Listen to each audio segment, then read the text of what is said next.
Հարգելի գործընկերներ, ճիշտն ասած ես չգիտեմ, ես փորձեմ պարզել մեր գործընկերներից, ովքեր ինստիտուցիոնալ հիշողություն են, արդյոք հնարավոր է գումարման ընթացքում փոխել խմբակցության անվանումը եւ հանդես գալ խմբակցության անվանումից, որը փաստացիորեն գոյություն չունի։ Դա ձեր գործն է, պարոն Մամիջանյան, բայց ամեն դեպքում պատիվ ունեմ խմբակցությունը ներկայացել էր հայտարարության նախագիծ, որի ներկայացման հիմքում առավելապես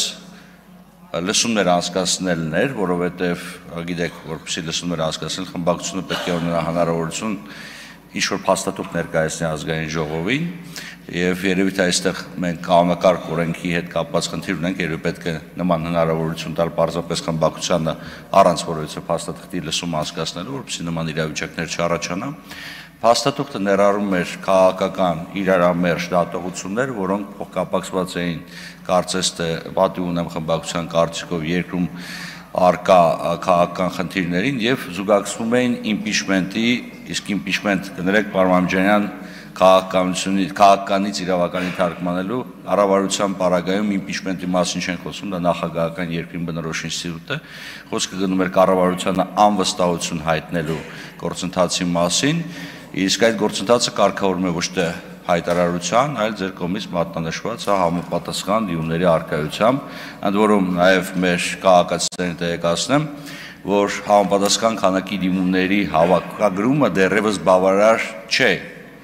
կառավարության անվստահություն հայտնելու համար։ Դա անհրաժեշտ է պարզապես որպես հիմք համապատասխան գործընթաց սկսելու համար, որտեղ ազգային ժողովը պետք է կառավարությանը անվստահություն հայտնի, բայց նաև հանձնաժողովի նիստում հնչեց շատ տրամաբանական այս պարագայում իրավականից քաղաքանի անցնեմ, հիմնավորում թե ինչ նպատակ կարա հետապնդի քաղաքական ուժը, որը ընտրություններից ամիսներ առաջ, հերթական ընտրություններից ամիսներ առաջ փորձում էր ամբողջ ռեսուրսը կենտրոնացնել գործընթացի վրա, որը բացարձակապես որևիցե արդյունք չի կարող բերել։ Ամեն դեպքում հանձնաժողովը մանրամասն վերլուծության է ենթարկել պատիվ ունեմ խմբակցության կողմից ներկայացված հայտարարության նախագիծը,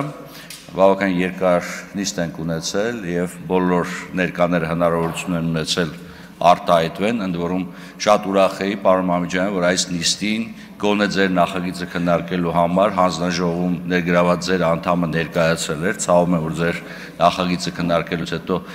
գնացել այդպես էլ դրանից հետո չտեսանք վերջինիս, բայց ամեն դեպքում գոհունակություն պետք է արտահայտեմ, որ վերջի 3 տարվա ընթացքում դուք այդուհանդերձ հանձնաժողովի նիստին մասնակցություն ունեցաք։ Հարգելի գործընկերներ, իրարամերժ բնույթի փաստաթղթում արկա դատողություններ ուսումնասիրելով հանձնաժողովը բացասական կարծիք է տվել նախագծին, այսքանը շնորհակալություն։ Չմոռանաք հավանել տեսանյութը եւ բաժանորդագրվել Civic AM-ի YouTube-յան էջին։